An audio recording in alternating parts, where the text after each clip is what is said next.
बिहार शिक्षक बहाली सीटेट अभ्यर्थियों के साथ हो रहा है बड़ा खेल।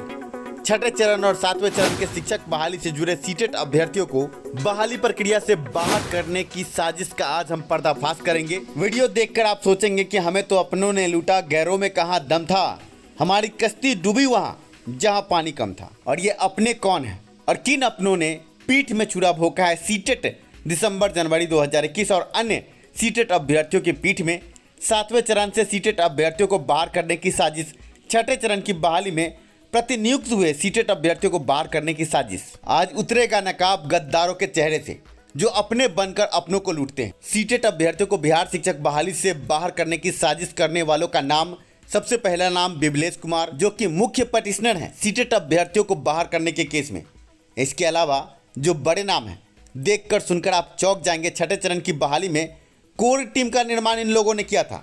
आप देख सकते हैं रोशन झा की तस्वीर, ये भी दरभंगा के हैं और इन्होंने दूसरे पटिशनर की भूमिका निभाई सीटेट को बाहर करने के केस में। तीसरा बड़ा नाम कृष्ण मोहन कुमार यादव।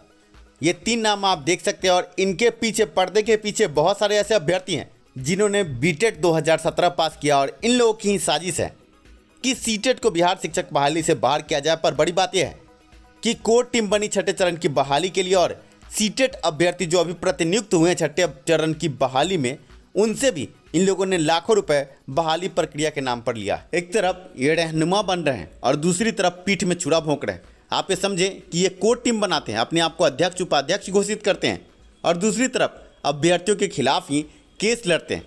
कैसे ये सीटेट अभ्यर्थियों के रहनुमा होंगे? इन्होंने ही सीटेट अभ्यर्थियों को बाहर करने के लिए 2019 में सीटेट अभ्यर्थियों के खिलाफ इंटरवेन करके केस लड़ा था। आप देख सकते हैं कि केस डिसमिस हुआ था 2019 में, जब इन्होंने सीटेट को बाहर करने का बड़ा केस दाखिल किया था।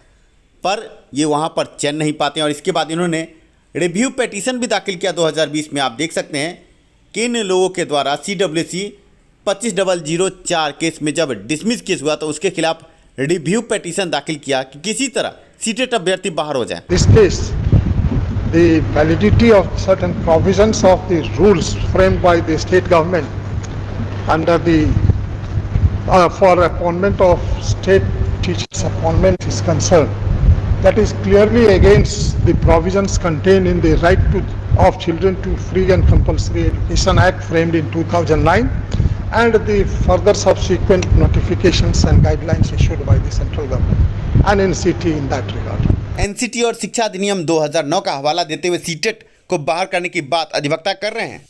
पर आप बिहार शिक्षक नियमावली 2012 को भी देखें, बिहार सरकार भी कम विरोधाभास उत्पन्न नहीं करती। आप देख सकते हैं लिखा गया कि केंद्र अथवा राज्य सरकार द्वारा आयोजित शिक्षक पात्रता परीक्षा TET में उत्तीर्ण अभ्यर्थी योग्यता रखते हैं शिक्षक बहाली। सरकार के गजट और नियमावली में विरोधाभास कैसे है ये भी देख लें। पहले हम शिक्षा अधिनियम 2009 को देखते हैं। साफ लफ्जों में एप्रोप्रिएट गवर्नमेंट की बात की जा रही है, मतलब उपयुक्त सरकार की। ऐसे में राज्य सरकार की शिक्षक बहाली के लिए राज्य सरकार उपयुक्त है और केंद्र सरकार की शिक्षक बहाली के लिए या यूनियन टेरिटरी केंद्र शासित प्रदेशों के लिए वहां की सरकार उपयुक्त है। ऐसा शिक्षा अधिनियम 2009 में है और इसी का हवाला देते हुए सीटेट एक्ट केस आगे बढ़ रहा है। एप्रोप्रिएट गवर्नमेंट कहीं ना कहीं सीटेट अभ्यर्थियों पर यह लफ्ज भारी पड़ रहा है। अब हम बात करते हैं NCT के गजट की। NCT का गजट क्या कहता है इस संबंध में? आप देख सकते हैं न्यूनतम योग्यता के संबंध में साफ लफ्जों में NCT के गजट में यह प्रावधान है, उपयुक्त सरकारों द्वारा आयोजित अध्यापक पात्रता परीक्षा TET में उत्तीर्ण और उपयुक्त सरकार तो राज्य के लिए राज्य सरकार और केंद्र के लिए केंद्र सरकार, यूनियन टेरिटरी के लिए वहां की सरकार। NCT के अजब गजब नियम सीटेट अभ्यर्थियों पर भारी हैं। ऐसे में बिहार सरकार ने भी इसमें आग में घी डालने का काम किया।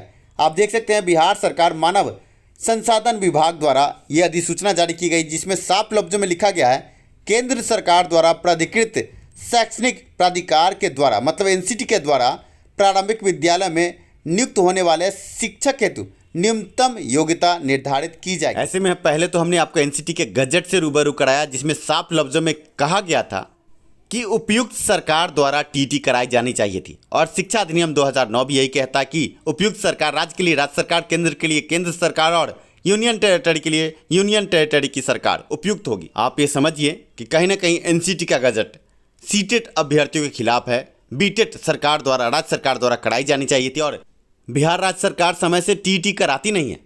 पर आप अधिसूचना देख लें, साफ लफ्जों में लिखा है कि एनसीटी निर्धारित करेगी कि शिक्षक को कैसे बहाल किया जाए। और राज्य सरकार जब पात्रता परीक्षा नहीं ले रही है और सीटेट के आधार पर अभ्यर्थी आ रहे हैं तो पटना हाईकोर्ट में अभ्यर्थी ही केस मुकदमा करते हैं। ऐसे में सीटेट एक्ट केस कहीं ना कहीं सीटेट अभ्यर्थियों पर भारी है।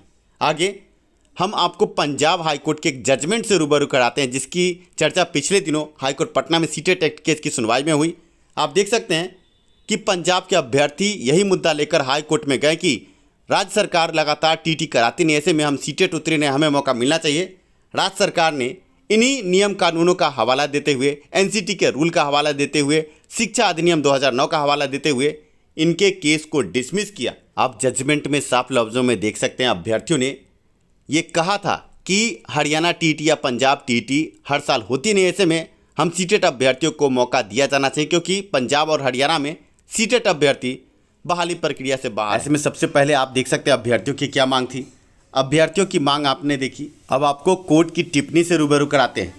कोर्ट ने साफ लफ्जों में एप्रोप्रिएट गवर्नमेंट की बात की है, एनसीटी के गजट की बात की है। आप देख सकते हैं एप्रोप्रिएट गवर्नमेंट की चर्चा जो हर जगह आपको नज़र आ रहा होगा, एनसीटी के गजट में, अधिनियम 2009 में। और यहाँ भी आप देख सकते हैं कि माननीय न्यायाधीश द्वारा एप्रोप्रिएट गवर्नमेंट और एनसीटी के गजट की चर्चा करते हुए केस को डिसमिस किया गया है। अब आप देख सकते हैं साफ लफ्जों में डिसमिस किया गया था इनके बड़े केस को, और ऐसे में सिंगल बेंच का नहीं डबल बेंच का ये जजमेंट है आपके स्क्रीन पर। इस वीडियो को देखने के बाद आप समझ चुके होंगे कि सीटेट अभ्यर्थियों के गुनहगार कौन है और सीटेट अभ्यर्थी कैसे बाहर हो सकते हैं बिहार शिक्षक बहाली से। शिक्षा सुधार का मकसद बस आपको सच दिखाना था, और इसलिए हमने सभी हाईकोर्ट के जजमेंट, एनसीटी के गाइडलाइन और एनसीटी के गजट के साथ साथ शिक्षा अधिनियम 2009 से आपको रूबरू कराया। आप समझ सकते हैं कि शिक्षा सुधार आपको सच दिखाता है, और इतना बारीक तरीके से विश्लेषण, इस विश्लेषण को देखकर आप समझ सकते हैं कि कहीं ना कहीं 31 मार्च 2022 को अगर बड़ी सुनवाई होती है और जिस तरह हाई कोर्ट में ये केस पेश किया गया है, चंद गद्दारों ने सीटेट अभ्यर्थियों की जिंदगी के साथ खेला है। आगे क्या होगा, क्या छठे चरण और सातवें चरण से सीटेट अभ्यर्थी बाहर होंगे? क्योंकि हम आपको बता दें कि पिछले दिनों के सीटेट एक्ट केस के ओरल ऑर्डर को अगर आप देखते हैं तो साफ लफ्जों में लिखा गया है कि जो भी इस केस का जजमेंट आएगा उस आधार पर बहाली प्रक्रिया प्रभावित हो सकती है, वो चाहे छठे चरण की हो या सातवें चरण की। छठे और सातवें चरण में आगे इस सीटेट एक्ट केस से बड़ा भूचाल आ सकता है। छठे चरण में जो प्रतिनियुक्त हो गए अभ्यर्थी, उनके गर्दन पर तो तलवार लटकी ही है।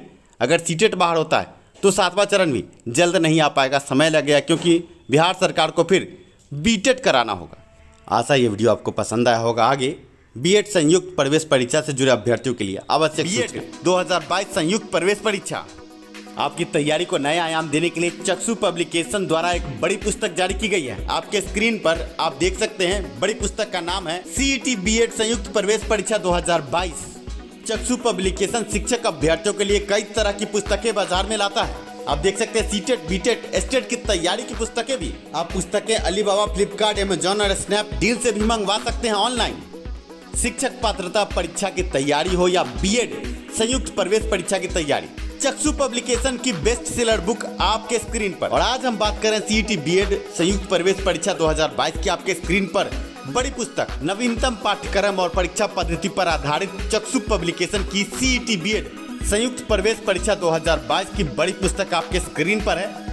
आप ऑनलाइन माध्यम से या ऑफलाइन माध्यम से इस पुस्तक को खरीद सकते हैं। चक्षु पब्लिकेशन ने आपके फीडबैक के लिए एक व्हाट्सएप नंबर भी उपलब्ध कराया है। इस नंबर पर व्हाट्सएप करके आप स्पेशल डिस्काउंट कूपन भी पा सकते हैं। ऐसे में अपने बीएड की तैयारी को नया आयाम दे सीईटी बीएड संयुक्त प्रवेश परीक्षा 2022 की पुस्तक, बीएड प्रवेश परीक्षा की जंग में आपका साथी। धन्यवाद वीडियो देखने के लिए। वीडियो पसंद आया तो लाइक जरूर करें।